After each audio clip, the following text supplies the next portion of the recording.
Hello दोस्तों, स्वागत करते हैं हमारे गुरु इंस्पायर्ड यूट्यूब चैनल में।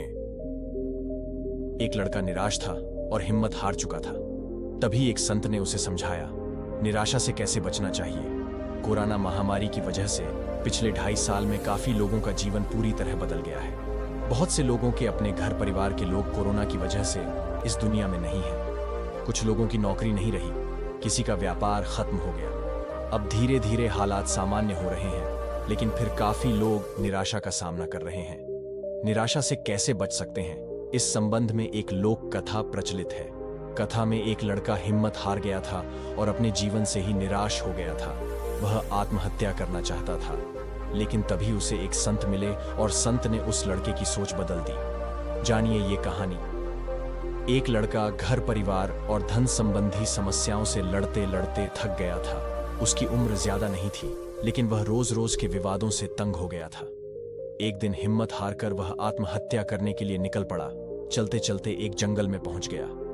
जंगल में काफी दूर चलने के बाद भी उसका मन शांत नहीं हुआ। जंगल बहुत ही घना था, वहां जंगली जानवरों का भी खतरा था। तभी उसे एक छोटी सी झोपड़ी दिखाई दी। लड़के ने सोचा कि इस घने जंगल में झोपड़ी बनाकर कौन रह रहा है। अपनी जिज्ञासा शांत करने के लिए वह लड़का झोपड़ी की ओर बढ़ने लगा। झोपड़ी के पास पहुंचा तो उसे एक संत दिखाई दिए। संत ध्यान की मुद्रा में बैठे थे और उनके चेहरे पर शांति और प्रसन्नता दिखाई दे रही थी।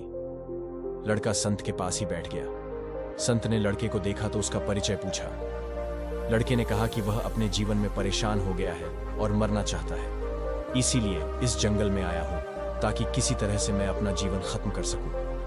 संत ने लड़के की बातें सुनी और समझ गए कि कम उम्र में मिले तनाव के कारण ये बहुत ज्यादा निराश हो गया है। उन्होंने लड़के से कहा कि तुम्हें निराशा से बचना चाहिए। समस्याएं तो आती जाती रहेंगी, समय एक सा नहीं रहता है। संत ने लड़के को समझाने के लिए एक कथा सुनानी शुरू की। संत बोले, एक छोटे बच्चे ने एक दिन अपने घर में बांस का और एक कैक्टस का पौधा अपने घर के आंगन में लगाया। उसका बागवानी का नया नया शौक था। बच्चा रोज दोनों पौधों की एक समान देखभाल करने लगा। रोज सुबह शाम पानी देता, धूप छांव में पौधों का ध्यान रखता। काफी समय बीतने के बाद कैक्टस का पौधा तो पनप गया, लेकिन बांस का पौधे में कोई बदलाव नहीं दिख रहा था। बच्चा सोचता था कि कैक्टस को पनप रहा है, लेकिन ये बांस के पौधे को क्या हो गया है। बच्चा रोज ये बात सोचता, लेकिन वह निराश नहीं हुआ और रोज दोनों की पौधों की देखभाल करता रहा। थोड़ा और समय निकल गया, लेकिन कैक्टस की तुलना में बांस का पौधे में संतोषजनक प्रगति नहीं दिख रही थी। बच्चा अपने मेहनत में लगा रहा। कुछ समय के बाद एक दिन बांस का पौधा पनप गया और कुछ ही दिनों में बांस का पौधा कैक्टस से भी बड़ा हो गया। संत ने उस निराश लड़के से आगे कहा कि बांस का पौधा पहले तो अपनी जड़ें मजबूत कर रहा था, इसीलिए उसे पनपने में समय लगा, लेकिन वह बच्चा भी अपनी कोशिशों में पीछे नहीं हटा, निराश नहीं हुआ।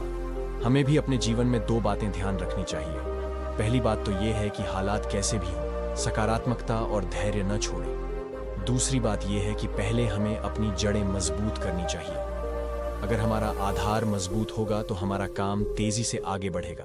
सकारात्मकता और धैर्य रखेंगे तो जीवन में जल्दी ही संतोषजनक बदलाव दिखाई दे सकते हैं।